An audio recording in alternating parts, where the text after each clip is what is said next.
ಅದೇ ಇಷ್ಟು ಇಂಟ್ರೆಸ್ಟ್ ತಗೊಂಡ್ ಮಾಡ್ತಾ ಇಲ್ಲ, ಅದೇ ಕೇಸ್ ಮುಚ್ಚಾಕ್ತಿದ್ರಿ ಏನ್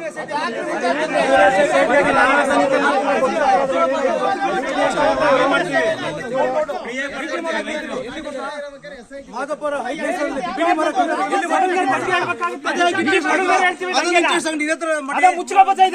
ಇಷ್ಟು ಇಂಟ್ರೆಸ್ಟ್ ನಿಮಗೆ? ನೀವು ಕದ್ದು ಕೊಳ್ಳೆ ಹೊಡೆ ಮರ ತಗೋತಿರಲ್ಲ, ಅದಕ್ಕೆ ಇಂಟ್ರೆಸ್ಟ್ ಇಲ್ವಾ? ಅದನ್ನ ಮಾಡಿಸಿ ಬೇಗ ಬೇಗ ಎನ್ಕ್ವೈರಿ ಆಗ್ಲದುವೆ. 4 ಮರ 5 ಮರ ಕೂಪಿಂಗ್ ಮಾಡ್ರಿ, ನಾವು ಬರ್ತೀವಿ. ಮರ ಬುಡನ ಹೋಗಿ ನೋಡೋಣ, ಹುಡ್ಕನಾರ ಅಲ್ಲೊಳಗೆ ಹೋಗಿ. ಮತ್ತೆ ಈಗ ನೀವು ಮಾಡ್ತಿರೋದು ಒಳ್ಳೆ ಕೆಲಸನ, ಇಲ್ಲಿ ಬಂದು ರೈತರದ್ದು ಬಿಡ್ಸಕ್ ಭಾರಿ ಆದೇಶ ಇದೆ ಅಂತ ಕೇಳಲಿಕ್ಕೆ ಬಂದಿದ್ದೀರಿ, ಸಂತೋಷ. ಆದ್ರೆ ಮುಂದೆ 2 ಲಕ್ಷ ಎಕರೆ ಖಾಲಿ ತೋರಿಸ್ತೀನಿ. ಯಾಕೆ ಅರಣ್ಯ ಮಾಡಿದ್ದಾರೆ? ನನ್ನ ಪ್ರಶ್ನೆ, ಸರ್ಕಾರ ಸೋಮವಾರಪೇಟೆಗೆ ಬರುವಾಗ 1,000 ಎಕರೆ ಖಾಲಿ ಜಮೀನು ಅಲ್ಲಿ ಅರಣ್ಯ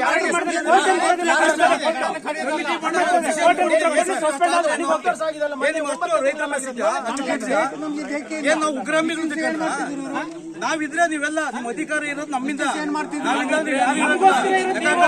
ರೈತ ಉಳಿದ್ರೆ ದೇಶ ಉಳಿತು, ನಿಮ್ಮ ಅಧಿಕಾರಿಗಳನ್ನ ದೇಶ ಉಳಿಯಕ್ಕಲ್ಲ. ನಾವ್ ಇರ್ಬೇಕು, ನೀವು ಉಳಿಬೇಕು ಅಂದ್ರೆ ಏನ್ ಅಷ್ಟು ಆದ್ರೆ ನಿಮಗೆ ಏನ್ ಇಷ್ಟು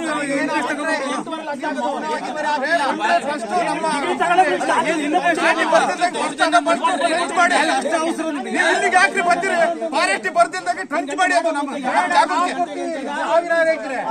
ನಮ್ದು ಆಗಿರೋಂತ ಜಾಗಗಳ ದುರಸ್ತಿ ಆಗಿರೋದಕ್ಕೆ ಸೇಫ್ಟಿ ಮಾಡಿ. ನೀವು ಅದಾಗ್ತಾರೆ ಇಲ್ಲಿ ಬಂದಿದ್ರಲ್ಲ, ನೀವು ಮರ ಕಡಿತೀರಿ, 45 ಮರ ಕಡಿದಿರಿ. ಗೊತ್ತಿಲ್ಲ, ಈಗ ಮರ ಹುಡ್ಕನ 80 ಮರ ಹುಡ್ಕೊಂಡ್ ಭೂಮಿ ಮಾಡೋದು ಪ್ರತಿ ಬುಡ ತೋರಿಸ್ತೀವಿ ನಿಮಗೆ. ಇಲ್ಲಿ ಬಂದಿಲ್ಲ ಫ್ರೆಂಡ್ಸ್ಗಳ ಮಾಡಿ ಅಟ್ಲೀಸ್ಟ್ 17 ವರ್ಷ ಹುಡುಗಿ ಸತ್ತೈತಲ್ಲ, ಆ ಕೆಲಸ ಉಳಿತಿತ್ತು, ಒಂದ್ ಜೀವ ಉಳಿತಿತ್ತು ಅಂತ ಪಾಪದ ಹುಡುಗಿ. ಅವ್ರಿಗೆ ದುಡ್ಡು ಇದ್ದಿದ್ರೆ ಪಾಪ ದೊಡ್ಡ ದೊಡ್ಡ ಗಾಡಿ ಹೋಗೋರು, ನಡ್ಕ ಹೋಗಿ ಅವ್ರೇನಾದ್ರು ಫಾರೆಸ್ಟಿಗೆ ಹೋಗಿದ್ರು. ಅವ್ರಿಗೆ ನೀವು ಮೇಲದ್ರಿಗೆ ಹೇಳಿ, ಬಟ್ ಅಂತ ಕೆಲಸ ಮಾಡಿ ರೈತನ ಹಾಳು ಮಾಡೋದಲ್ಲ, ರೈತನ ಒಕ್ಕಲೆ ಅನ್ಬಿಟ್ಟು ನೀವೇನು ತರಕಾಗಲ್ಲ. ಅದೇ ಹೇಳಿ ಫಸ್ಟ್ ಏನು ಮಾತಾಡೋದಿಲ್ಲ. ನಮ್ಮಂಗೆ ಫಸ್ಟ್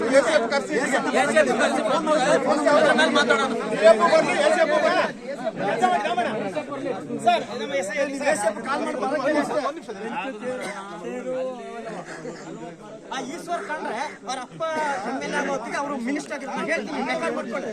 ಅವ್ರ ಸ್ವಂತ ಶಕ್ತಿಯಿಂದ ಈಗ ಅವರು MLA ಆಗಿಲ್ಲ. ಕಾಮನ್ ಸೆನ್ಸ್ ಇಲ್ಲ ಅವರಿಗೆ. ಫಸ್ಟ್ ಕಾಮನ್ ಸೆನ್ಸ್ ಇಲ್ಲ.